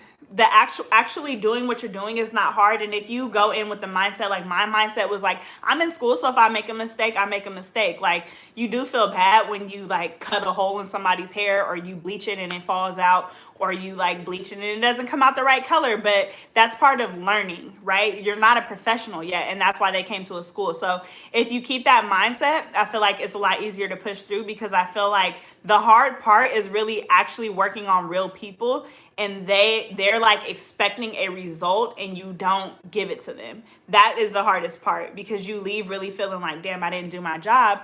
But these people are also coming here and paying $30 for a full head of lightener, which is like $350 in a regular salon. So I feel like if you go to a school, you should know that like there is that chance that it cannot turn out right. And the teachers, like I said, they're like, well, the teachers are supposed to be helping them. Like, they don't help us. Like, they literally come over and then keep it moving. So the school, I was just like, man, this school is ran so bad that I literally wanted to join the staff and like, I literally wanted to join the staff just so I could like fix the school. I'm like, I want to show you guys like what you should be doing as instructors. I want to show you guys like how like you could fix this up and make it like better, because like I said, I'm 28 and like I could just see everything like clear as day. Like, the students had no respect for the staff, and I feel like, one, yes, that is the students like fault, but also the staff, they're hella young, and like you don't command respect. Like, you have to command respect from people when you first meet them. If I first meet you and I'm already like, what's up, bitch? Like, you feel me, having that type of attitude towards you, then that's the type of energy you're gonna have towards me. Like, no, I am your instructor. Like, I'm not here to kiki with you. Like, I'm here to guide you, and this is what it needs to be. And they're just not like that. Like, they let the students run all over them. One of the teachers, like, the students was kind of like popping off on her, giving her attitude, like asking her why shit is not being done right. And she literally started crying. She went down to the front desk and started crying. Like, come on, sis. Like, what do you mean? Like, you have to, like, I feel like to be an instructor, yes, like, it is nice to be relatable to your students. And I'm telling y'all this because I'm actually a cheerleading coach, okay? Bree is one of my athletes. And I'm very, like, y'all see me with Bree, we kikiing and stuff, but when we're at cheerleading practice, like, it ain't none of that. Like, you have to command a certain amount of attention. Like, I can kiki with you when we not at cheer, but when we at cheer, like, you're my athlete, and like, there's a certain level of respect that we have to have, period. And I feel like the staff there is just, and I don't know if it's like a maturity thing or like just a lack of training, but it's like they're so lax. Like, you're if I'm walking into a beauty school, like, I want to see, like, I want you to look like you ready for a job, sis. Like, I could be walking in, I want you looking like you ready to be hired. Like, people are in sweatpants. You in sweatpants, your hair is in a messy bun. Why do I want you doing my hair? Why do I want you working on me, right? Think about it like when you go to a retail store. You feel me? If I'm going to a retail store and I'm about to ask somebody for advice, I'm looking for the baddest bitch in here because you're cute and I want your advice. You feel me? You got on some fly shoes. I want to know what shoes you gonna think look good on me. It's like that, you know? And I feel like when you just walk in the school, it just looks ghetto, period. Because the students like don't care about what they look like. What's it called? The teachers don't care what they look like. And then they would have good instructors that would come in and try to enforce rules. But it's like, at this point, we've been doing what we want to do. So like, you coming in and enforcing rules, people just gonna be rude to you, you know? So it's kind of just like, it's really hard when there's no consistency. And I feel like Brittany just uploaded a video and there was just no consistency, you know? Like, you have to have that. So yeah, those were just my frustrations. When I talk to other people from other schools, I hear like a lot of the same stuff. Like, they're like, yeah, all schools are disorganized. Like, and I feel like it's not okay, because in our industry, we are actually physically working on people. We're touching people. You guys have to think about it. Like, in our industry, we're like one of the small industries outside of like doctors and nursing that are actually physically touching clients. We're touching your face. We're putting chemicals on your face, chemicals in your hair. It's not okay for us to not be properly trained and for us to just pass the test. Honestly, when I walked out of state board, I didn't know how I passed. The written part, when it was asking me about perms and color and all this stuff, I'm like, I don't even know how I passed. Like, I just honestly like studied my ass off for the past 2 days, and now I know what I know. And I still feel like to this day I need training, which is why in a lot of my coloring videos, I'm very uncertain. I'm just like, you know, like I'm open. Like, when it comes to braiding, that's different. But a lot of stuff, I'm like, I still don't feel like I'm 100% there, you know? So Yeah, you just found your girls on Instagram. I don't know what you're talking about, Brit. So yeah, that is really my experience. If you guys have any questions, I will definitely answer questions now. I would definitely say that like being in a Paul Mitchell school, Paul Mitchell environment, the culture is like very strong. They are very big on like instilling that. It almost feels like cult like everything is like the Paul Mitchell way, right? Like they're like, oh, you can't do that because that's not the Paul Mitchell way. Like, baby, I'm gonna do whatever the fuck I want because I'm on the floor. And but the products are bomb. They do teach you how to use only Paul Mitchell products. You are not going to learn other product lines. You are not allowed to use other product lines. So, oh, his Instagram. Okay. So you will only work with Paul Mitchell products, which I hated because you do find that like Paul Mitchell's, Terry said, did your teachers do hair before? Yes. Okay. So let me pause and answer Terry's question. Thank you, Terry. That was a very good question. And thank you so much for your donation too. So yeah, let me answer Terry's question. The teachers did do hair. In order to be hired at Paul Mitchell, you have to have 2 years experience in a salon. So prior to being hired there, you do have to have that salon experience. Some of them were still working in the salon. There was only, like I said, one teacher who I actually saw their work and I was like, okay, yeah, baby, she raw, what she do. The other teachers, I felt like they may have worked in a salon or like a blow dry bar, but they didn't have very much experience outside of working with the students on the floor. I think that it would have been very beneficial for them to do like some type of like, I'm not gonna say like talent show, like to prove themselves, but like I do want to see your work so that I can like trust and believe in you, because sometimes everything that they would tell you would not always be true. Or like they might tell you like, oh yeah, tone her hair with this, it'll give you this, and you do it and it's not correct, and they're kind of just like, oh, like, you know, kind of like trial and error with you. So I would have loved to see them kind of like showcase themselves in some type of way, just to instill some type of confidence in us as students, because like I said, a lot of teachers have their strengths, which is natural. Like I'm really good at styling, for example. Some teachers would be really good at cutting and others would be more knowledgeable about coloring. So you could definitely like pick out what teachers you would ask for what type of help. But yeah, like I said, they're not that great. If you're only using Paul Mitchell products, that's not gonna. Yeah, so if you are only using Paul Mitchell products, like I said, they have a whole product line and their color line is great. But since I've been out, I have tried other things and I do prefer other things from other brands, but I'm most comfortable with Paul Mitchell. So it's kind of smart because like they train you to use their products. You feel most comfortable with their products. So naturally you go to their products. Oh, hold on, let me text somebody for the fight. I gotta text somebody for the fight video. Brittany, let me text somebody for the fight video. Dang, I forgot where I was at. Yeah, it doesn't prepare you for the real world. I feel like when I go to use other product lines, especially color, toners, I really only use Wella T18. And I know you guys notice that in all my coloring videos when I do blonding, Wella T18, because that's all I know how to use. Like, it's very hard to transition into using products from other companies because you're just not as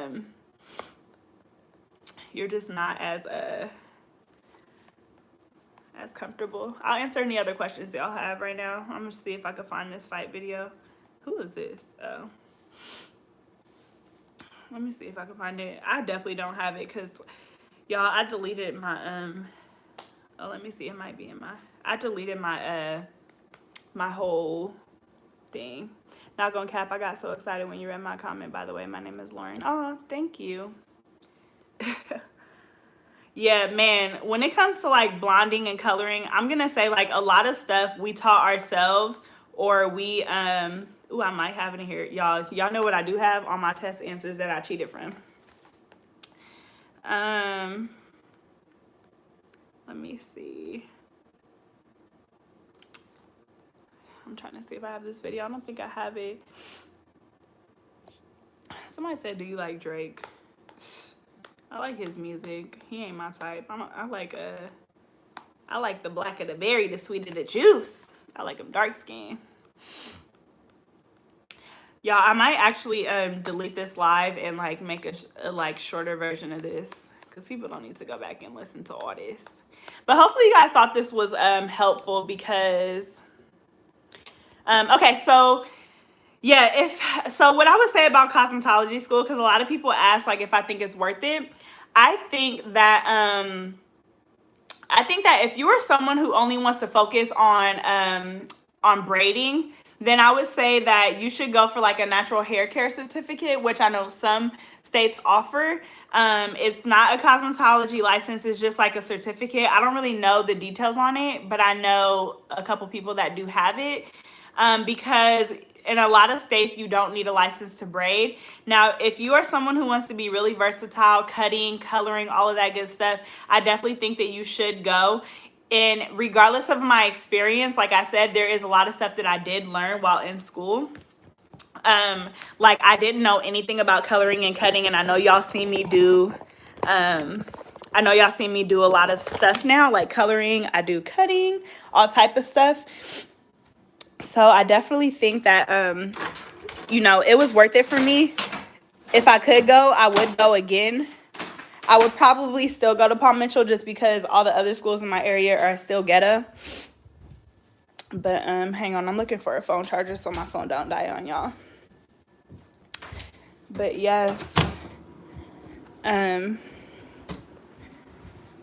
glad I didn't miss this live. Yeah, I might I'm not really embarrassed by anything that I said in this video but I think I just might delete it because it's long.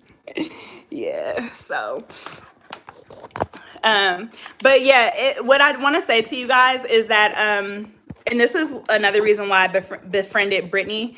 If you are gonna go to cosmetology school and you're gonna invest in yourself, it doesn't matter if it's $1,000, $24,000, which is what I paid, $6,000. Like, apply yourself. Like, really apply yourself. There were people who went there, they didn't want to take clients. They're like, I don't feel like doing this today. Like, I don't want to do this, I don't want to do that. They were scared to like take or do new things. Like, and if you're investing in yourself, guys, you want to get the most out of your experience. And part of that is really just applying yourself. I was really super sad when I was there because I saw a lot of young people, especially like the black people that were there. I'm sorry, I always say black people just because obviously I want my people to really win, but I saw a lot of them who were just like so demotivated, just wasting time, wasting money, just so uninterested. And I don't understand how you could be in a place for 40 hours a week and not like give 100%. Like, if I'm gonna go into the hair industry, especially somewhere where you are gonna be self-employed, you have to bring your own clientele. Unless you're working in a place where there's just hella walk-ins, like, you have to build a clientele for yourself. I don't understand why you would want to be mediocre at what you do, right? And I know a lot of people are like, ooh, like this, she thinks she all that, she thinks she's hella confident. Like a lot of what I have achieved is because I have worked really hard and I've applied myself, and that has allowed me to like walk with my chin held high and walk with confidence. And I feel like if you are someone who wants to be a braider or be a colorist or be whatever you want to be, like, you need to give 110%. Whether I'm paying $1,000, I don't give a shit if I'm going there for free. Like, I'm gonna work like I'm paying $26,000. And when we left, so when you graduate, you have to give a speech. That's basically what I told the kids there. I'm like, a lot of you guys complain that you don't get this, you don't get that. Like, I could have sat there, like I told Brittany, for the whole rest of my like time there and complained about what they weren't doing or what this and that. But I had to say, like, I had to take a shift in my mind, because I'm like, you know what, I'm here. I have committed to this journey. I have paid this money to be here. Like, I have to find the positive in what I'm doing, and I have to really apply myself. And Brittany was the same way. She never complained. Ooh, I need some water. She always took clients, like, I just really want people to like really push and be their best selves, because I saw so many people in there who are like, yeah, I want to open my own salon. But it's like, baby, how? Like, you don't even want to take a client in here. You think when you get in a salon, when you first start out in a salon, that you're going to like just magically people walk in, oh, hey, Carolyn, who I've never been to before, I want a balayage. Like, it don't work like that. It really don't, unless you are working under somebody, and you're not going to do that if you're lazy. So yeah. I had to get my spiel out to y'all. How did I build my clientele after school? So I already had a clientele going into school. Like I said, I was already in a salon. Actually, I wasn't already in a salon, but halfway through, I had found a salon to go in. But I had already had a clientele. For me, building my clientele, a lot of that came from word of mouth. And I had made a video about this before. Working on kids in high school is a really great way to build clientele because number one, they are always on social media, always posting. They're around kids on a daily. And I feel like, especially high school kids, they want to be cute. So they're going to keep their hair up, keep their hair done, and they're not paying for it. Their parents are usually paying for it because they're not working. So my prices are fairly high, but most of them, like, their parents pay for it. You know, they're like, oh, I want to go to her, and this is her, you know, Instagram, and I'm really professional with everything, so they come to me. So I feel like high school kids are a really great way to build your clientele. Also, just using social media, like, you have to think about how much free advertisement is there. Like, if they come out with TikTok, you need to get on TikTok. I went on TikTok, and literally my first day on TikTok, I had like 10, 15,000 followers. Like, it's not really hard, but you have to put in that work. For me, actually, I will say, like, I already kind of have a name for myself, so maybe, you know, you won't get to there, but if you are consistent, you can get there. Instagram, using hashtagging, like, wherever your area is. So for me, I'm in the Bay Area. I put Bay Area braider, Bay Area feed-in braids, Bay Area, and then whatever you're doing, box braids, feed-in braids, tag hair pages, just, yeah, stuff like that. I think I made a video on building clientele, but if not, I can probably try to go into more detail on that. Yeah, any more questions? I'll answer questions for like 5 minutes, and then I'll let y'all go because I already stole a bunch of y'all time. Can you please make a video on how to do 2 sleek braids with no heat? Yeah, I can definitely try that. Yeah. I hate doing 2 braids, y'all. They're actually really hard. I feel like a lot of people don't think they are, but they are. Hold on, I'm gonna see if I can download Snapchat on my iPad because I know somebody who got the video. What are my funny stories about what? I'm trying to think what I have stories about. Oh, I was gonna do a story time on Dope Ass Life about how I lost my best friend. I lost my best friends twice. Like, not lost like death, like I don't talk to them no more. Yeah. Straight backs are really hard. Thank you so much, y'all. I just got my haircut today. Shout out to Rydell. That's my barber.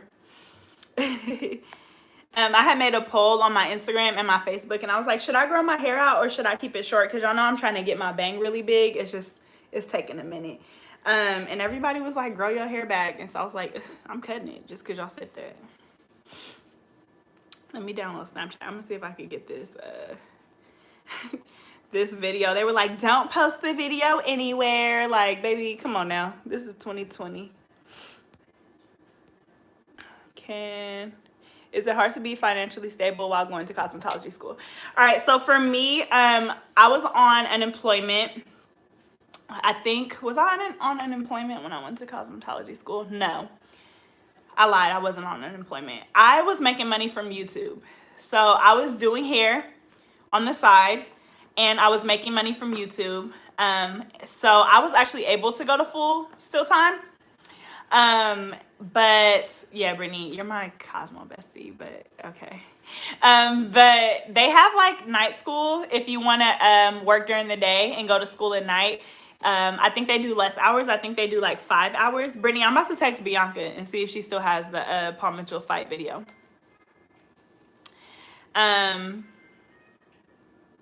So yeah, I feel like there's ways to make it work. You can also get financial aid. I personally didn't get financial aid because for financial aid, they take your salary from the year before. And the year before, like I said, I was working at Chevron, so I was making probably, I don't know, but probably like $60,000 a year. So I wasn't able to, I didn't qualify for financial aid, but a lot of people did qualify. And they paid for like a lot of people's schools. Like some people only pay like $100 a month. So there's definitely resources for you if you want to go. You just have to look into it. Ooh, I'm about to sign into my Snapchat, y'all. I'm about to ask one of my friends if she still got the video. Mind y'all, though, this fight was like in 2018. So it's very rare that somebody would still have that video. It took me a year to graduate cosmetology school, so I started in September and I finished in September. So September 2018 to September 2019, and that's when I got engaged. Would you ever go back to be a Paul Mitchell instructor? Okay, so here's the thing. I wanted to go back just to teach because I felt like there was definitely something missing that I could fulfill. But I also had to think about, number one, would they get paid, because I will be investing my time. And thank you. And look at this earring. It's like cute. So yeah, I had to think about yeah, would they get paid, because I will be investing my time. And then also just like, would it be fulfilling for me? And I feel like while I was there were not enough students that were like passionate about doing hair to make me feel motivated as an instructor. I'm gonna say that. Because for me personally, like when I'm so competitive, and Bree can tell you this because I'm like this with cheer too. Like I want the best for people so bad that if I see you not like wanting it, it demotivates me. It's like, why am I here? Why am I standing in front of you, coaching you, instructing you, and you don't even want to give 100%? Like, I'm not going to waste my time. And especially for me, I feel like where I'm at in my career, I'm not going to invest my time like that. Like, I would rather hold a class where people who like are dying to learn from me and can come and like really soak in that knowledge and be appreciative, versus me trying to like force information on somebody who like barely wants to be there. So I thought about like teaching in general, but I'm not gonna say like teaching at Paul Mitchell. Also, I feel like they don't really, like, my clientele is predominantly Black and they're mainly Caucasian there, and I just feel like I would need to see more diversity before I really could work there. Huh? You want to tell them about your Paul Mitchell experience so far? Dre's actually still going there. So part of the reason why I was like hesitant about sharing this is that my fiance is still at the school, and like obviously a lot of the instructors follow me, and I didn't want to create any bad blood. But also Paul Mitchell is just like such a big brand, and this is not like a shot at them in general. I just didn't want to like create any like bad blood, you know, if I ever wanted to do anything major in the industry. But like I said, I'm just sharing my experience. You are super creative. I really want to see you do a freestyle braided style on the client. This is what I mainly do. Okay, thank you so much. I actually like personally want to work on my creativity. I'm like, a lot of what I do is based off of photos of like something similar, and I'll kind of just put my own twist on it. I don't have a lot of clients that come and ask for a freestyle. Actually, one of my clients over the weekend that's coming up, she's like, you can do whatever you want. But it's not that I get nervous to be creative, but it's just definitely something that I have to work on. I feel like when I was younger and I used to braid natural hair or like men's hair, I would be a lot more creative with my designs. But as I've gotten older, people are very simplified. Like they just want knotless braids or something. Babe, yeah. Do y'all want to hear about how Dre's liking his experience so far? Because he still goes there. They're doing distance learning. Okay, I'm about to text one of my old students, one of the old students that was there with me, and see if she has the video. Yeah, we're doing distance learning right now. It's trash. I don't like it. I'm the type of person that like I have to be in the classroom. I don't know if that makes any sense. Like I don't even like taking online courses for college. Like it's like, why am I doing this right now? Like I'd rather be physical because I feel like I'm more invested. Like I'm just the time I'm more invested in what they gotta say. Can y'all see that? What does it say?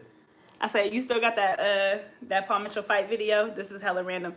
Bruh, when I told Dre about the fight, they didn't believe me. I had to literally show them the video. Remember that, babe? Yeah. And you was like, what? Ain't no guy in there beating up people. I said, I'm not playing.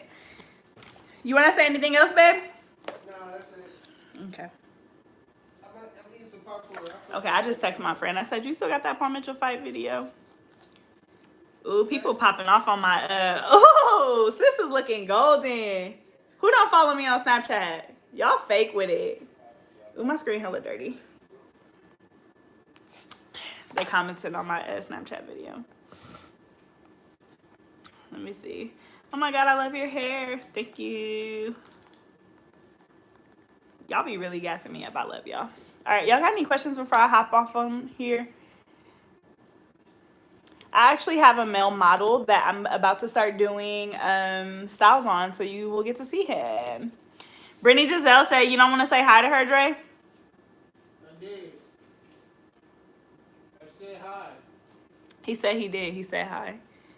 When I was explaining what I didn't like about Paul Mitchell, I was like, hi, Brittany.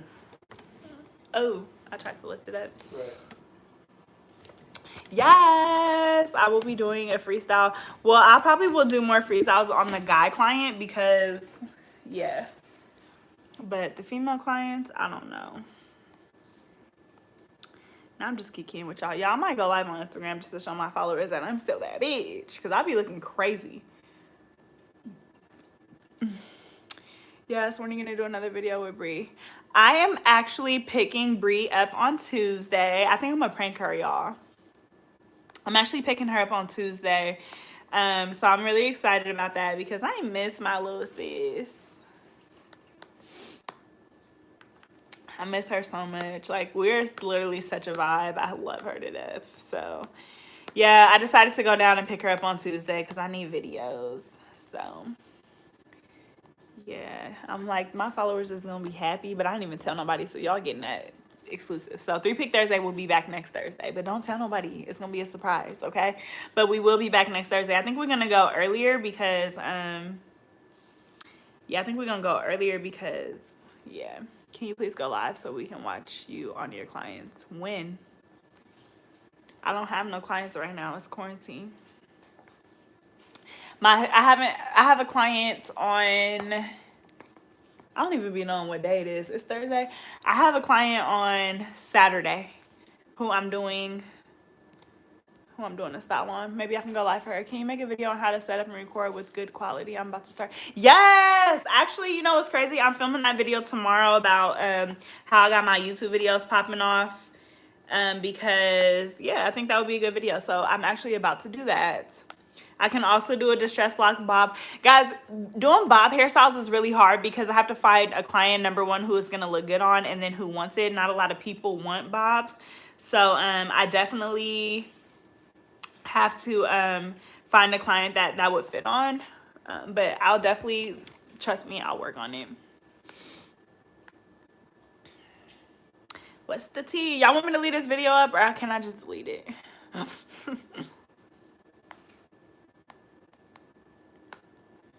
Want me to leave it up or y'all don't care?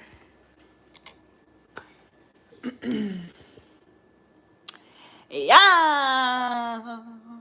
All right, guys, I'm about to log off on here. I'm about to go live on I love the bobs. Yes, I'm about to go live on what's it called? I might leave this up for a couple days. Okay, I'm gonna go live on Instagram real quick. I'm about to you know, make a hater mad. You feel me? My next live, actually, I don't know if I'm going to go live before Tuesday, but my next live will be with Bree, okay? So only y'all know that, because it will be probably next Thursday unless I go live before then. And yeah. All right, so thank you guys so much for watching. I really hope that I taught you guys something. I hope that you guys learned something. As always, I just want to tell you guys that, like, this is my personal experience from one school. This does not mean that this is going to be your experience. And I hope that you guys actually do have a better experience. But yes, going to cosmetology school was literally the best thing that I have done. I am licensed now. I have been licensed on period. So can't nobody tell me nothing. And yeah, if you are someone who wants to be in the hair industry, invest in yourself. That is the best advice that I can tell you.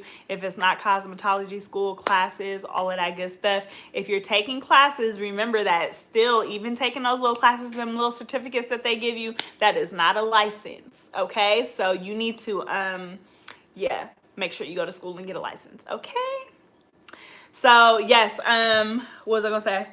If you follow me on Instagram, it's about to get popping on Instagram because I'm about to turn off some music, period. All right, I will see you guys in my next video.